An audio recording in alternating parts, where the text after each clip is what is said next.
Welcome to Design Downtime, the podcast where we celebrate the joys of living a balanced creative life. I'm your host, Guy Siegel, a design director in Toronto, Canada, and I invite you to join me on this journey as we redefine what it means to be a successful design professional. Let's break free from the shackles of hustle culture and embrace the full spectrum of human experience, because life is too precious to be spent only in pursuit of productivity. Today, I'm excited to talk to Steve Portigal. Steve is an experienced user researcher who helps organizations to build mature user research practices. He is the author of Interviewing Users: How to Uncover Compelling Insights, now in a second edition, including an audiobook version, and Doorbells, Danger, and Dead Batteries: User Research War Stories. He's also the host of the Dollars to Donuts podcast. Steve is also generously offering a discount on his book. Use discount code Downtime for 10% off of Interviewing Users when purchased from Rosenfeld Media. The discount code is good for the next 30 days, and you can find this information in the show notes as well. Steve, welcome to the show. All right. Thank you for having me. It's my pleasure. And today you want to talk to us about creative writing. Yeah, we had some pre-conversations about, what are things that I'm interested in. And I was, eager to talk about something that I guess is a more recent passion of mine. I think I've always liked telling stories. And I think when I was a kid growing up outside of Toronto, I thought, I'm going to grow up and be a writer. Found myself in the earliest days of university having to kind of fork in one direction or the other. You're going to study science and computers and math, or you're going to do, I guess, what we would now call humanities, although I didn't know that word at the time. And wow, I could not sort of thrive in the system of humanities undergraduate education. And I did okay-ish in the other stuff. So, ended up foregoing any sort of formal education in that. And I think I've always been a sort of silly, creative person with my friends or just in social setting, but haven't ever had sort of a discipline or a practice or, done anything. I did improv 20 years ago, and that really fed me for a long time. But there was a period of time during the pandemic where I hit some kind of personal wall or a trough or something about God, what am I doing? What's my thing? Because it can't just be user research and being on LinkedIn or whatever that entails, or going to conferences back when we had conferences. And it just really, it's one of those moments where something kind of appears in your head and it's sort of almost fully formed. And I thought, I want to study creative writing. I want to write short stories. And I did a little checking in with friends of mine who had been involved in writing outside of, published professional writing. And I ended up finding an online class at UCLA. I don't live in Los Angeles. I live near San Francisco, so quite far away, but everything was remote, and much of it still is remote. They have it's Los Angeles, so they have a very large slate of offerings in creative writing, a lot of it for people that want to write novels or screenplays. You can take a course in how to write a mystery novel, how to write a memoir, how to write a screenplay, how to get your screenplay published. And I signed up for a short story one, it was called. And it was this really fantastic environment where we were one of the things that we did in this class, it's because you get assignments, you write, you share them, you give feedback. And for this, it was level 1 class, our instructor told us we're only to give positive feedback.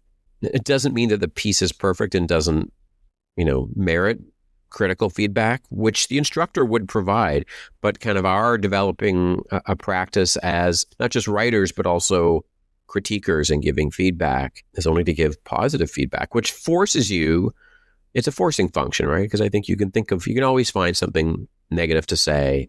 And, I guess anyone that's gone through kind of art school or design crits maybe has some analogous experiences, but I never had this. So it was kind of novel for me too. Novel. Those are the kind of puns you can expect in this conversation.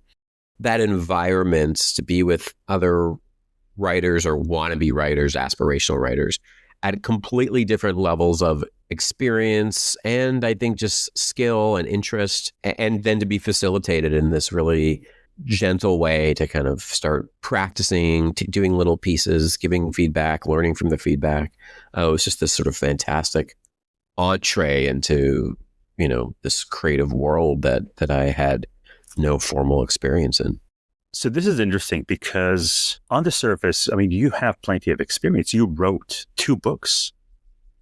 Granted, those are nonfiction books, and they're part of sort of you formulating aspects of the work into the written page. But was there something during the pandemic you're saying, I want to get into this, I want to try this out? Did you have that connection in your mind? Oh, I've already done something similar. It's going to be easier for me. Yes and no. And I mean, I'll just add to the context that after several years of doing creative writing, I then did a second edition of interviewing users. So I went back to writing in the professional context with this additional sort of layer of sort of experience, under my belt. And I think the same question has come up for me and in conversation with people like, now you're a better fiction writer. How does that kind of help you?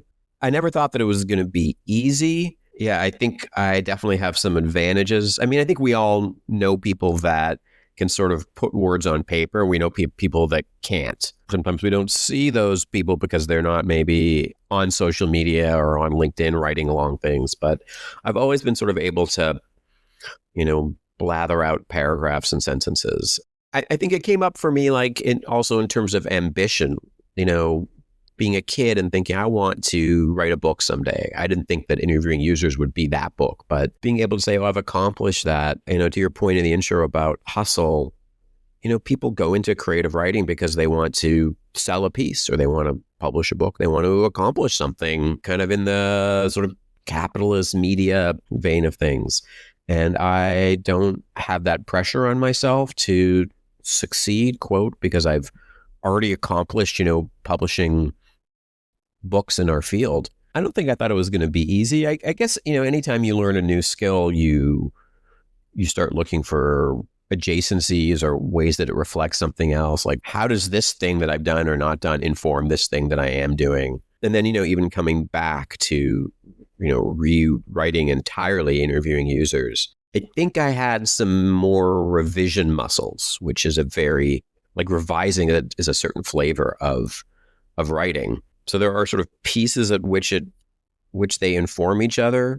One thing that I think is interesting that I found is sort of the relationship between, let's just say what we all do in our work and creative writing is in these environments that I'm in, at least, is it's heavily workshop based. People submit pieces online ahead of time. You review them, kind of give line edits or ask questions, and then you have a discussion about it. There's all these variations, but there are so many examples of what we all might recognize as kind of usability testing. Like, oh, I didn't realize that he was the father. Oh, I didn't understand that this took place in the past. Oh, I didn't know what happened with the car at the end of the story. Like that stuff comes up all the time. I think like any kind of sort of design feedback, you've got to decide, am I going to act on this or not? Like, what's the source? And if I make this change, how does it change the experience I'm trying to create? But there is this sort of usability testing thing to me where my first drafts are always everything is insinuated. And, my first readers will be like not understanding it and telling me that. And of course, saying that it's them, like, I guess I'm dumb, but I just don't know, how did that alien meet him? Whatever the thing is, it always comes up. All right, I'm just going to say it really clearly, but I don't want to be too on the nose because that takes away quality. And you think you put in all these sort of breadcrumbs and trailheads and indicators to kind of guide someone to understand the information you want them to understand, and hopefully at the right time. And still, like second version, third version, people still don't get what I want them to get.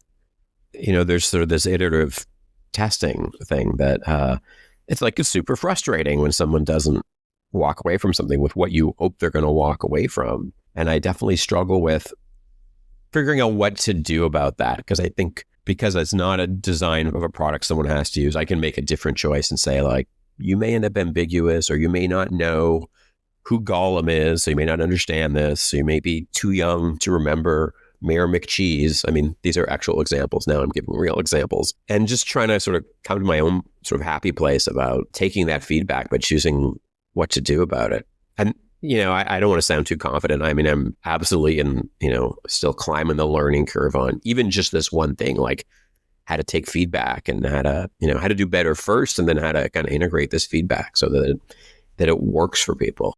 Do you get comfortable with that ambiguity or that balance of being just clear enough, but also being okay with not everyone getting everything in your story? Yeah, I mean, you put it so, that's really well put. There is sort of a comfort with the discomfort, and I don't know. I mean, piece of creative writing is more personal, and even if it's about Mayor McCheese or an alien, and some pieces that I write and that my colleagues are working on, like they're extraordinarily personal. And I think even just figuring out how to give somebody feedback and sort of not tell them what to do or what not to do, but give them the benefit of your experience, your reading experience. And then I have a facilitator instructor who's just very clear about that's why we're doing this, so that they can understand what you've experienced. And it doesn't follow that then therefore you should change it because here's what they're going for. Here's what they kind of want to have happen in the piece. And yeah, I mean, I think it's sort of a negotiation with oneself about, I can sort of stay, this is going to sound a little pretentious, like stay true to my vision. I think I tend to put sort of a lot of things, like sometimes I write in a certain style or a certain voice, like someone that's kind of an uneducated sort of country bumpkin type. And I think one of my errors is like, it's too much. Like there's just too much melted cheese on the top of the French fries. And it's like, it would be good with half as much. I think figuring out sort of for myself how to take that feedback and like, can I still pull it back? One of my instructors said to me, I can tell, Steve, you had a lot of fun while writing this. And it's like, oh yeah, it is fun. You sort of figure out a voice or a tone or just something, and then like have this person just like talk in it and have all these things kind of happen. And feedback like that is like that's instructor, he's a reader's advocate. He wants the story to succeed and he wants people to read it and keep reading, because I think people give up if it's too much, if it's too something, if it's too confusing, if it's too sort of stylized, they're not going to keep going. So he's kind of advocating for us as writers by helping us keep the reader in mind. Yeah, it's a journey it's a journey I'm just still trying to figure out about. Yeah, you put it really well, like sort of not everyone's going to get everything, but what's sort of the best, how do you sort of optimize what you're trying to say and how you're trying to say it, and then have people kind of have a good experience with it. I'm always curious to know, because whenever someone starts a new hobby or a new interest, you have an image in your head, what you're going to get out of it. You think, this is what I'm going to create. And then reality hits. And it's usually there's a gap between what you saw in your head and what came out the first few times. How was that for you? When you see yourself getting better is when, I'm sorry, I should say myself, not yourself, but here it is for me. Like when I see myself getting better, and better is in the process and better is in the outcome. When you start something, like when I start, I don't know, they would give us these prompts or something short to write. And, I have no idea like how to start, how to proceed, what should be included. And you can sort of see in that the thing that you end up with is like a little bit of a Frankenstein's monster. Like it's just not quite sort of holistically organized and so on. But the second time you do it, or the 10th time or the 40th, like for me, having those moments of recognizing, wow, this was just easier or faster. And there's any number of types of assignments or, writing efforts where like, oh, I can actually just go knock this out. So you progressively over time see these things getting easier. And I think it took a while before I could say, oh, the result is better. It's just, lots of writing a thing, getting feedback, revising it or not revising it, and just moving on to the next one and sort of taking those lessons and trying to do better from sort of point 0, point 1. I think it takes a while, which I think is why starting in that environment that's supportive, where you're with other people that support each other and that tone is kind of set. I think that helps me bridge the gap before that stands in for the signals of, oh, this is easier to do and the results are better, is just being with other people, seeing them, quote, I'm going to put air quotes around fail, seeing them do non-optimal work and kind of get feedback. It really kind of helps that way. I've heard from other people who go into creative writing and they start with short stories, and they usually see those short stories as a stepping stone towards the real writing of the great American novel. How do you see that, the status of short story? I mean, I've been an avid reader of short stories since I was a little kid. It's a form of fiction that I kind of enjoy. I mean, I read plenty of novels as well. And some of my peers, people that I'm in writing groups with, like, I've sort of watched them write novels. That would be the thing that they would kind of contribute to our sessions. It's kind of like you were asking me about the, writing a professional book and writing writing for fiction. When I started to write a professional book interviewing users, I had written articles for magazines, blogs and blog posts, and, pieces for journals and so on. But to me, the leap to a book was substantial, because it's a much bigger piece, and it has to kind of hold together and perform in a different way. I can see a little more the relationship between a short story and a novel. I mean, I think, right, this happened with short films. People make a short film and then it's sort of, they turn it into a feature. I mean, I've been playing with sort of the place that kind of hedges between both, which is collection of linked short stories. So that doesn't have to do what a novel has to do, but it lets you sort of take a thing and tell multiple stories. This character has their own life, and this character has their own life, and this thing happens here, and we see an event from multiple perspectives and multiple styles. That's been my sort of growth. I mean, that's still not a novel, just I think in terms of volume, but also I don't think it hangs together as much. I think you're also asking me about sort of the credibility of the forms. I mean, I think short stories, there's just some great people working in short stories today. Some of the best writers are doing, that's their form. I don't have any kind of attitude about it. I think it seems really, really hard. People I've got friends that have gotten working on novels I talked to a woman the other day. She's like, oh yeah, I've been working on this novel for 7 years. That's that's quite an investment and commitment. I don't know. I have like 30 things I want to write that are unrelated to each other. And, a novel would be quite a project. Does the fact that you're already a published author, does it make the process of putting a creative work in front of other people for their feedback, does it make it easier? Has it ever been difficult for you, and has that changed? That's an insightful question. I'm not sure. I mean, I think I have, not just being a published author, but I have been on podcasts. Hello. I've had my own podcast. I've spoken at conferences. I've put myself out there, or I've put a version of myself out there in these formats.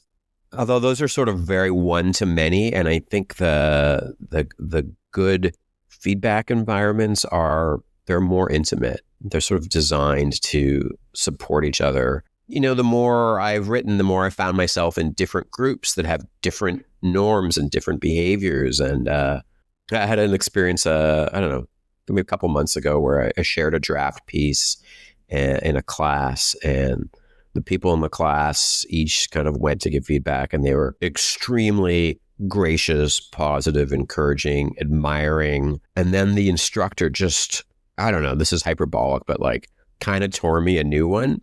I was like a little shocked, but it was kind of cool because like I wasn't hurt. Like I might have been like slightly downturned, the edge of my mouth, like, oh, I wanted him to tell me how awesome I am. I think, you always want that, right? But I think people that give you feedback that's going to help you.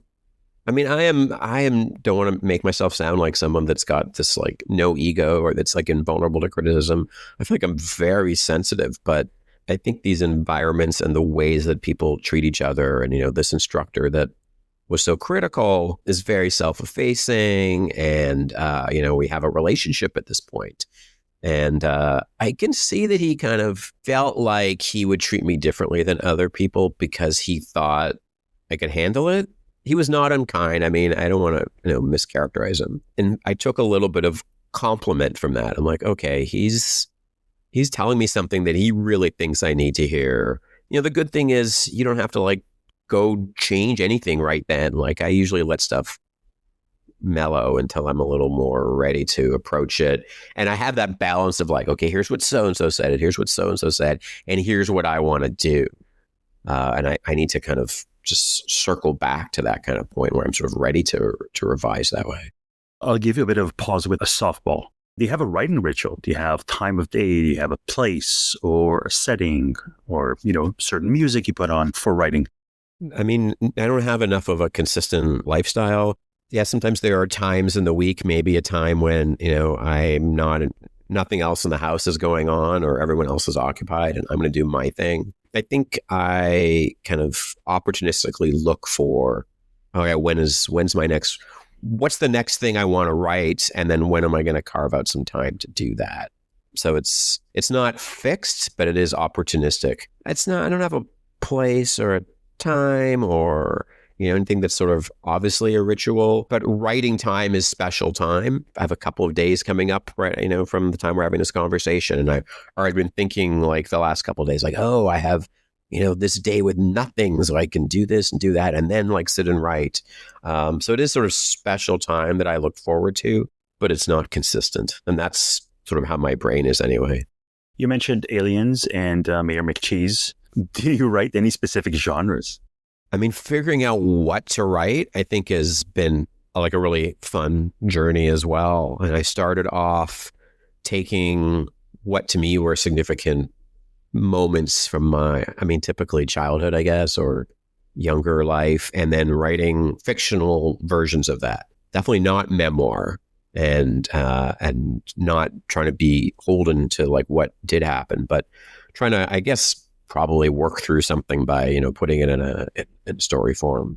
And then I discovered this small town where sort of curious, weird people live. And I started writing stories about them. And it was like a massive aha, like, because all of us have lives and we all have millions of things we could tell stories about, but we can also make up stuff that does not exist. And that was super liberating for me to set aside 14-year-old Steve and this thing that happened, and just write about this town. And so I started writing these sort of short things in this town that maybe were, not the quality of, but maybe of the style of story you might see in the New Yorker, sort of literary fiction. And then I started writing about an alien invasion in this same small town that has nothing to do with these eclectic people that live in the small town. And then I realized, there's a whole structure here to tell some more tightly linked stories. I was in a group where we were kind of challenged to do memoir, which is, I think, different than that first example. You're trying to tell the story of a thing that happened and not pretend it's about somebody else that took place in a different time. And I'd sort of shied away from that, but took it as a challenge. I'm working on this sort of alien project that I'm closing in on, and I have more stories to tell about the weird people in this small town, and I have more stuff from my past or even my recent past to kind of fictionalize. I have more memoir to do. It's all interesting, I guess, because it just presents you with different challenges about like what does good look like and what does process look like, and try to tell a story from like 35 years ago. If you're older than 35, you don't remember what happened, and so do you make it up or do you need all the details? Like, how do you sort of, what's true and what's sort of accurate, and how do you again have that experience that you're trying to create for the reader and yet stay true to yourself in some way? I think that's always the case. I've just found the moving around within what do I want to write next, like to your point about genre or style or any of that. I've just found that fascinating because it's, just every once in a while I found myself in a different place where like, I guess I'm doing this now. And each one feels like, I have more they're all weak muscles, but I have more muscles, I guess, or a broader spread that I can keep developing, and I'm not sort of beholden to any one kind of thing. So that's very fun. It's all about growth, right? It's all about finding this creative growth. Is there some sort of a writing challenge or setting or style that you'd love to try out because it sounds challenging? I mean, you brought up novel, and I think, novel is one that I can almost see it. Like, oh, this story about this person, there could be 40 things. We could learn more about their life, or we could go in more detail about, what happens over 3 days with their life. I can almost see it. I can't quite see it. Here's what I would do, or here's what I would expand. But when you start to kind of grasp an idea around the fringes, like it's just outside the periphery of your vision, again, I think that time commitment is non-trivial. I think these linked short stories about this invasion maybe it's a novella just in terms of the length, but, I kind of bridge from like short stories to a group of short stories. I mean, maybe there's another kind of group of short stories that follow someone over time. I'm interested in sort of larger projects that can build to something that a short story can't. But I don't know. I don't know right now, like how I would get there.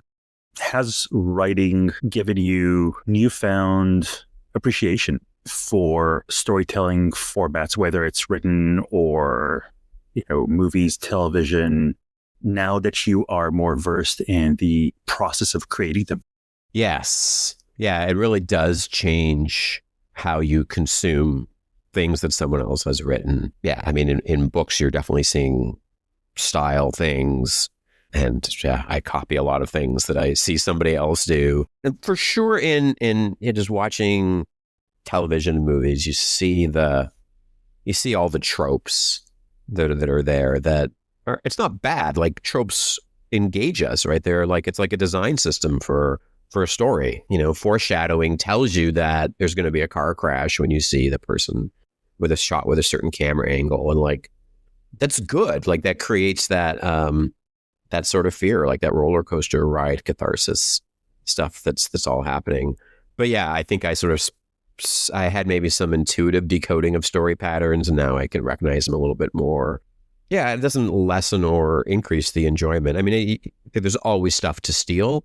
And so when I see somebody do something, and I see a writer do something in a piece that I'm either reading or watching, I mean, I often will like go send myself a note. And it's not like, this isn't plagiarism, right? It's like you're seeing I'm not copying a line and going to put it in my story, but I see how conflict happens, or I see, right, here's what happens in like every show and movie, right? The person's got something to say. They finally stop the person and say like, I really do want to talk to you. And at that point, the waiter comes over and the phone rings, and like that little moment of closure gets thwarted, which builds tension. And I think I had a moment where like, oh, I love that's everywhere. I love that. Can I put that in one of my stories? So I like finding little, they're tropes. They're little just bits of tension creation that are kind of fun to practice. And right, I'm a learning beginning amateur. So, finding stuff to copy is, I think, a great learning process. It's not about being like entirely original. It's about figuring out sort of what are the scaffolding and frameworks that you kind of work within, and practicing them. For me, that's what it's about. That brings us to the last trope of this show, which is, where can people find you? I am on the internet at portigal.com. So if you know my last name, you know my domain. And I'm fairly active on LinkedIn as well. So, right, I think that's how you and I probably met on LinkedIn. So I definitely welcome people to connect with me there. Those are probably the two places. And as we said in the beginning, you can find more information about the discount code for your book, Interviewing Users, in the show notes. Thank you again. And thank you so much for joining us today. Yeah, thank you. Great conversation. This is all for this episode of Design Downtime. Thank you for joining me. And until next time, I hope you enjoy your downtime.